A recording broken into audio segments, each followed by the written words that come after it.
أول ملاحظة صحوا لي الخريطة. الخريطة لازم تتصلح بسرعة.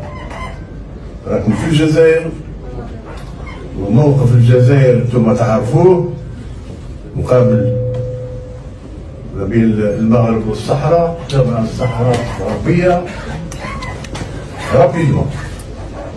Il ne faut plus présenter ce type de carte. Allez voir. Salam tout le monde, bienvenue sur votre chaîne d'actualité Maroc 24. Si vous appréciez notre contenu, n'hésitez pas à vous abonner à la chaîne. Aujourd'hui, mercredi 18 janvier 2023, on a choisi de vous parler du comportement irrespectueux et déshonorant du ministre algérien de l'industrie pharmaceutique Ali Aoun à l'encontre des dirigeants du groupe saoudien Tabouk Pharmaceuticals lors d'une visite au siège de la filiale saoudienne à Blida.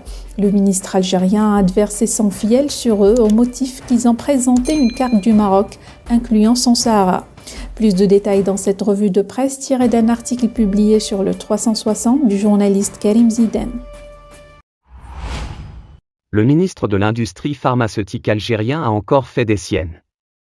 En tournée d'inspection des unités de l'industrie pharmaceutique de Blida, lundi 16 janvier, le ministre a fait escale au siège de la filiale saoudienne de Tabouk Pharmaceuticals, spécialisée dans la fabrication de médicaments génériques de qualité supérieure, écrit le 360.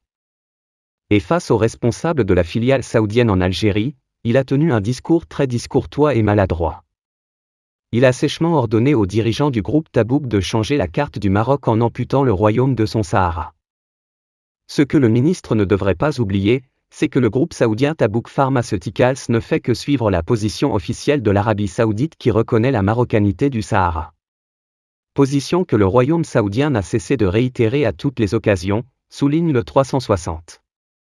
En ajoutant, Alger qui ne cesse de marteler à longueur de journée que la question du Sahara ne la concerne pas, refusant même de prendre part aux tables rondes décidées par le Conseil de sécurité de l'ONU, se contredit une fois de plus en donnant des ordres à des entreprises étrangères qui investissent sur son propre territoire. Au-delà, ce qui semble aussi avoir affecté le ministre de l'Industrie pharmaceutique algérien, c'est le montant de l'investissement de 16 millions de dollars effectué par Tabouk qu'il a jugé dérisoire. Après les avoir savonnés à propos de la carte du Maroc, le ministre n'a pas hésité à demander au groupe saoudien de revoir sa politique d'investissement en Algérie, exigeant plus d'engagement, et d'opérer dès cette année à l'exportation d'une partie de sa production. Une bien drôle manière d'attirer les investisseurs étrangers dont le pays a grandement besoin pour diversifier son économie, qui repose en dépit des effets d'annonce uniquement, sur le secteur des hydrocarbures. Avec un tel comportement face à des investisseurs et un environnement des affaires non attrayant, on voit mal comment les entreprises opérant dans le pays pourraient songer à augmenter leurs investissements, note le 360.